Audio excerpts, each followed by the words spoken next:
నిస్వార్థంతో సమాజంలో జరిగే అవినీతిని వార్తా కథనాల ద్వారా ప్రభుత్వం దృష్టికి ప్రజల ముందుకు తీసుకొస్తున్న జర్నలిస్టులకు రక్షణ లేకుండా పోతుందని, నేడు జర్నలిస్టులను సైతం హత్య చేస్తున్నారని, ఇటువంటి ధోరణి సరికాదని జర్నలిస్టులు హెచ్చరించారు.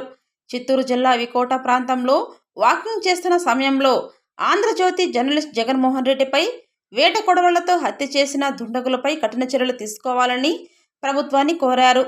Journalist Jaganmohan Reddy rowdy sheeter తమిన్ కదలికలను ఎప్పటికప్పుడు పోలీసులకు సమాచారం ఇస్తున్నాడనే కక్షతోనే హత్య చేసినట్లు సమాచారం. జర్నలిస్ట్ జగన్మోహన్ రెడ్డిపై జరిగిన హత్యను తీవ్రంగా ఖండిస్తూ నెల్లూరు జిల్లా ఇందుకూరుపేట మండల తహసీల్దార్కి స్థానిక జర్నలిస్టులు వినతిపత్రం అందజేశారు.